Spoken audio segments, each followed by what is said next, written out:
Keshavananda Bharati versus state of Kerala. यह case 1973 में decide हुआ। यह इंडियन कॉन्स्टिट्यूशनल लॉ का लैंडमार्क जजमेंट है। इसे बेसिक स्ट्रक्चर डॉक्ट्रिन केस के नाम से भी जाना जाता है। यह इंडिया का सबसे लंबा केस था उस टाइम तक। लंबा क्यों? क्योंकि इस केस को डिसाइड करने के लिए 68 डेज की प्रोसीडिंग लगी थी। इस केस का फाइनल जजमेंट 703 पेज से भी ज़्यादा है। केस को डिसाइड करने के लिए 13 जज की बेंच कॉन्स्टिट्यूट हुई थी। इस केस ने प्रूव किया कि कॉन्स्टिट्यूशन सिर्फ पेपर पे नहीं बल्कि लिविंग डॉक्यूमेंट है जो प्रोटेक्ट करता है हमारे राइट्स को। पोस्ट इंडिपेंडेंस इंडिया में स्टेट्स सोशल और इकोनॉमिक कंडीशन को रिफॉर्म कर रहे थे, जैसे लैंड रिफॉर्म्स, रिसोर्सेज की डिस्ट्रीब्यूशन और वेल्थ की कंसंट्रेशन को एंड करना। केरला गवर्नमेंट ने केरला लैंड रिफॉर्म एक्ट 1963 पास किया, जो इंडिविजुअल लैंड ओनरशिप को रिस्ट्रिक्ट करता था और लार्ज लैंड होल्डर्स को टारगेट करता था। ट्रिगर फॉर लिटिगेशन क्या था? केरला गवर्नमेंट ने 1969 में इस एक्ट में एक अमेंडमेंट लाया जिसका एम था लार्ज लैंड होल्डिंग्स को रीडिस्ट्रीब्यूट करना। इस अमेंडमेंट ने एडनीर मठ को इम्पैक्ट किया। एडनीर मठ यह एक रिलीजियस हिंदू इंस्टीट्यूशन था, क्योंकि मठ की ज़मीन भी इसका टारगेट बनने वाली थी। शंकराचार्य केशवानंद भारती को नोटिस मिला कि उनकी टेम्पल लैंड अब सरकार ले सकती है। उन्होंने 21 मार्च 1970 को सुप्रीम कोर्ट में इसके अगेंस्ट चैलेंज किया।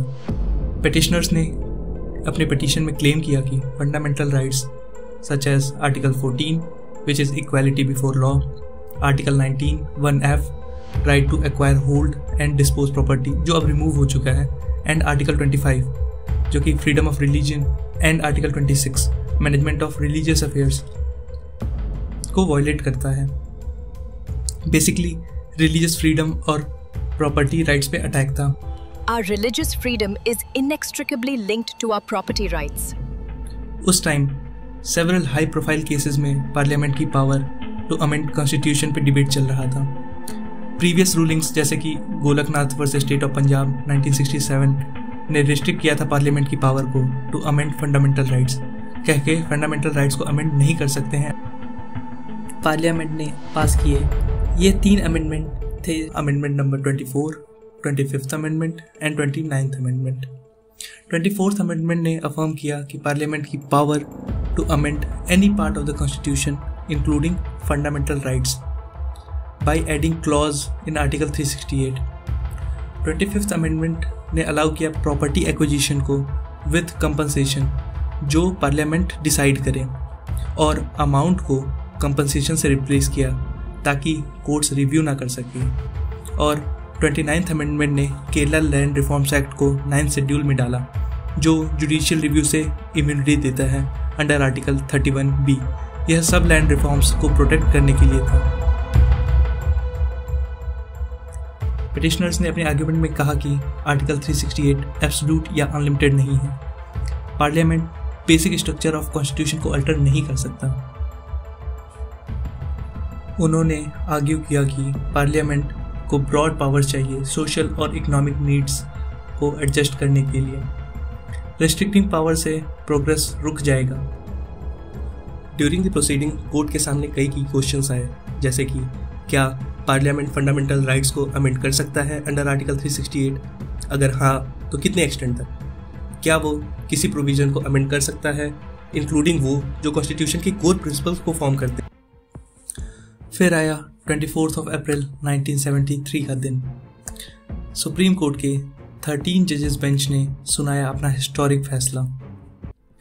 यह केस 7/6 की मेजॉरिटी से डिसाइड किया।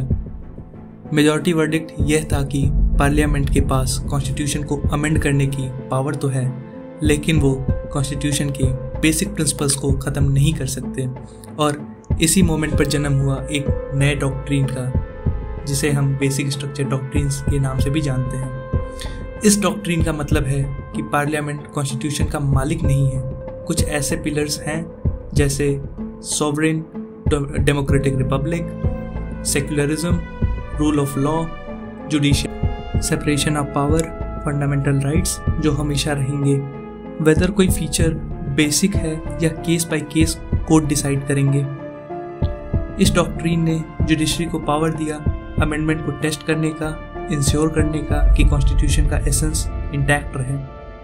यह डॉक्ट्रिन अब इंडियन कॉन्स्टिट्यूशन की सील्ड है against arbitrary amendments. Eventually Kesavananda Bharati was not able to save mutt's land, but आज भी जब बात होती है कि कैसे कॉन्स्टिट्यूशन को सेव किया गया था तो उसका जवाब क्लियर है।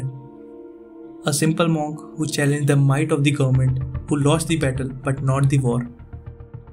तो ये था आज का हमारा वीडियो। अगर आपको ये वीडियो पसंद आया तो लाइक करें, सब्सक्राइब करें और कमेंट करना ना भूलें। धन्यवाद।